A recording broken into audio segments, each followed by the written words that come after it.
What is going on, guys? The 2020 NFL offseason has certainly been an adventure. Future Hall of Fame quarterbacks have swapped teams. Ridiculous amounts of cash were thrown around in free agency. And a handful of insane one-sided deals went down. Yeah, the 2020s are already off to a pretty crazy start in the football world. And in the regular world too, as we all know. Quarantine. Haven't gotten a haircut in 3 months. Yep, great life. It's too early to know how all of the major transactions will play out, but we're fairly confident that these 10 2020 NFL offseason moves will go down as giant mistakes. Number 10, Falcons give Dante Fowler $48 million. The Atlanta Falcons went about rebuilding their defense in the offseason, releasing top cornerback Desmond Trufant while allowing underachieving linebacker Vic Beasley to walk in free agency. The Falcons' defensive makeover included the signing of former Los Angeles Rams pass rusher Dante Fowler Jr., who inked a 3-year contract worth $48 million. Yes, the classic case of getting overly excited about one good year. Fowler put up 11.5 sacks and 2 forced fumbles in his contract year with the Rams. Before that, Fowler was a big-time Jacksonville Jaguars draft bust, with only 14 total sacks in his 2.5 seasons there. Maybe Fowler's breakout season came courtesy of legendary defensive coordinator Wade Phillips and savvy head coach Sean McVay. The Falcons, in case you didn't know, haven't really gotten the most out of their key defensive players. Sorry, but Dan Quinn and Raheem Morris are not McVay and Phillips. The Falcons would have been better off trading for a more established veteran like Calais Campbell, or finding a cheaper option on a 1-year deal. This was simply way too much money to throw at Fowler. Even if he records double-digit sacks each season, it's hard to envision him fully living up to this contract. What you saw from him in LA is not what you're going to get in Atlanta. Number 9. Bengals signed Trey Waynes for $42 million.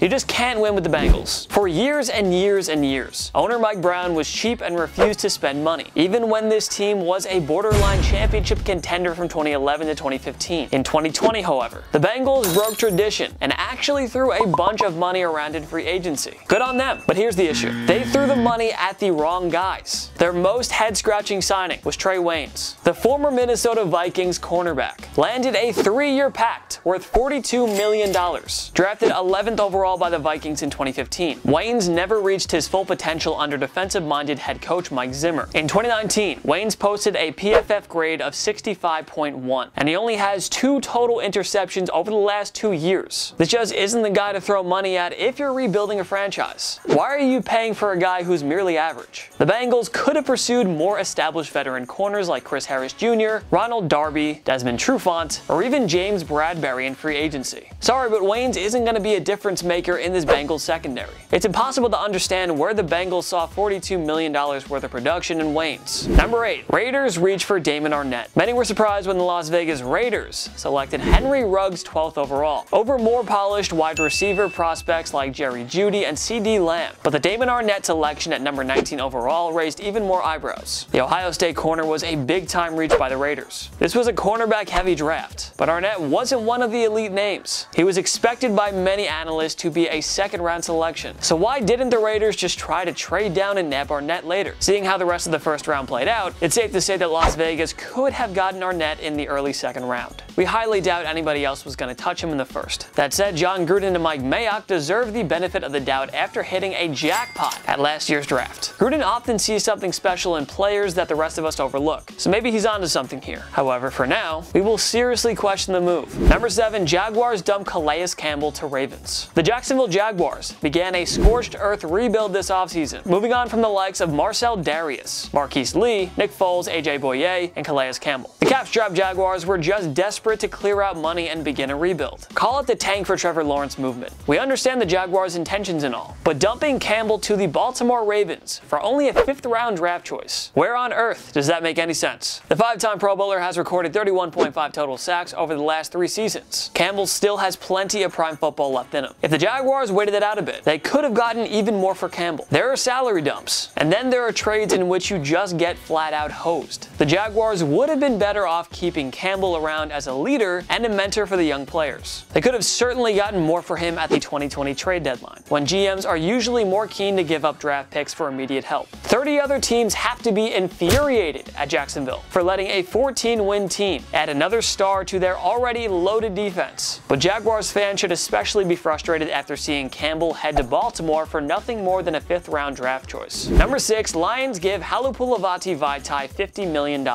Detroit Lions GM Bob Quinn and Matt Patricia know that 2020 is likely a make-or-break year. If the Lions falter again, usually patient owner Martha Ford will have to make changes. And so a desperate Quinn wasted no time in trying to upgrade his flawed roster by throwing tens of millions around in free agency. He signed Desmond Trufant and James Collins to not-so-terrible contracts, but giving Philadelphia Eagles offensive tackle Halapoulivaati a 5-year deal worth $50 million.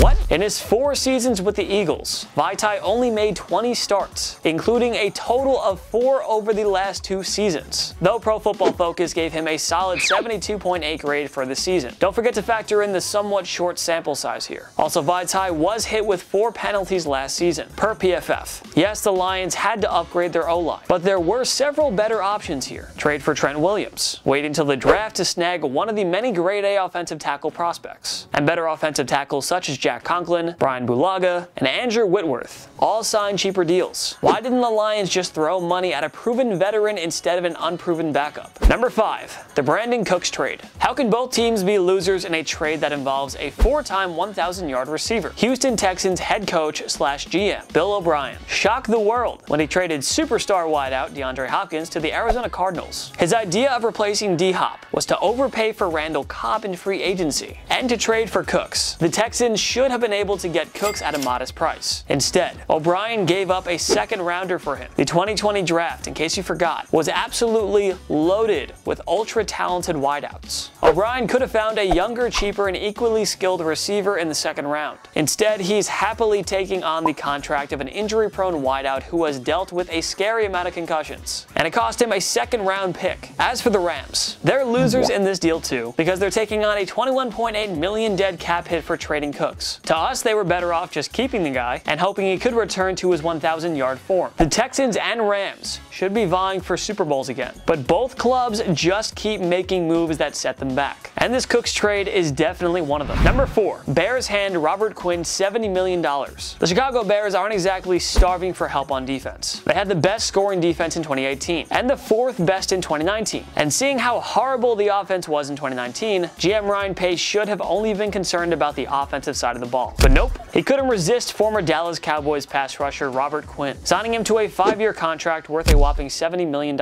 At first, that looks like a reasonable deal for a guy who's coming off an 11.5 sack season, a guy with 4 double-digit sack seasons on his resume. Here's the issue. 2019 marked Quinn's first double-digit sack season in 5 years. History would suggest that he's due for regression in 2020, wouldn't it? Quinn was a wonderful fit in the Dallas Cowboys defense last season, but even Jerry Jones refused to overpay to keep the 2-time Pro Bowler. Quinn is a very effective player when he's on his game, but this guy is not worth $70 million.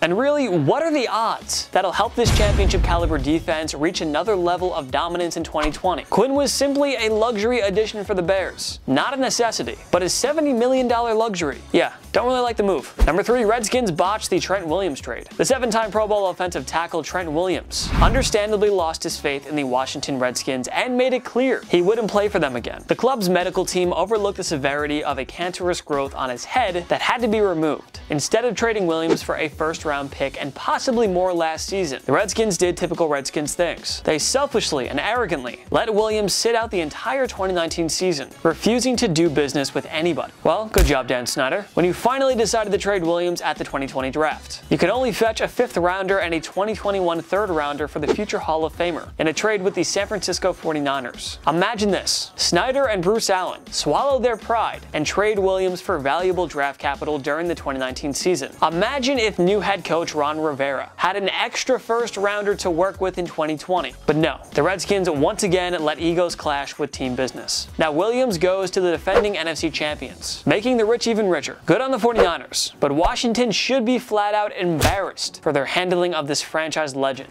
Number 2, Packers trade up for Jordan Love. The Green Bay Packers pulled off the ultimate shocker of the 2020 draft by moving up to the number 26 slot, where they took Utah State quarterback Jordan Love. Countless jaws dropped around the nation when Roger Goodell announced that pick. The Packers still have Aaron Rodgers. They just played in the NFC Championship game. He just signed a record contract 2 years ago, and now you're planning for the future. Yikes. Not only that, but Love, with all due respect, isn't a sure thing to succeed. This isn't like the 2005 draft, when the Packers knew they were getting a future star in Rodgers, whom many thought could go first overall at the time. The Packers didn't add any impact players on offense to complement Davante Adams. Once again, he and Rodgers will have to single-handedly carry the passing game. Why didn't the Packers sign, draft, or even trade for a stud wideout? No excuses. It's just shameful. And worse yet, the Packers have just made Rodgers a very unhappy man. Are they trying to run him out of town? How does drafting a guy who won't start for at least 2 years get you closer to a Super Bowl, especially when you're in win-now mode? It's up to Rodgers to show the Packers that he's got plenty left in the tank, and that he can lead them to the Super Bowl. It just won't be easy with very few offensive playmakers around him. But hey, the Packers are more worried about 2022 and beyond. Sorry, Aaron. My knee. Number 1, Texans trade DeAndre Hopkins to the Cardinals. Less than a year after he traded Pro Bowl pass rusher Jadeveon Clowney to the Seattle Seahawks for below market value, Bill O'Brien did it again. This time he traded one of the NFL's elite offensive playmakers and wide receivers in DeAndre Hopkins, plus a 4th-round pick to the Arizona Cardinals. In return, well, you know, overpaid and off-injured running back David Johnson, a 2020 second and 2020 4th-rounder. This trade comes after the Texans were 1 win away from the AFC Championship game. Hopkins carries one of the best bargain contracts for 3 more years. But apparently, Bill O'Brien was upset when the Pro Bowl wideout asked for a new deal. So Bill, how are you exactly building around Watson now? Ditching a top 3 NFL wideout and replacing him with the past his prime Cobb and an injury-prone Brandon Cooks. Let us know how that works out. I would have personally looked for a 1st-rounder and at least 2 more valuable assets for Hopkins. But I'm not Bill O'Brien, obviously. At this rate, expect J.J. Watt to get traded for a 7th-round pick. And Deshaun Watson might even fetch the Texans a 5th-round pick or 2, if O'Brien wants to go that route. At least we get to see Hopkins line up with Larry Fitzgerald and Kyler Murray. No complaints there. The Texans' giant loss, the Cardinals' giant gain. What do you think was the worst move of the 2020 NFL offseason? Join me in the comment section below. Make sure to follow myself and TPS on social media. YouTube, Instagram, TikTok, we're on everything. Go find us. Twitter, everywhere, go find us. Same thing with TPS. Great memes all the time. Go follow us on all our social medias. If you like this video, give it a like. It takes 1 click down below, and subscribe to TPS. We post videos every day. Every day is a new video. Of course, thank you so much for watching. I'm Biondo. My knee.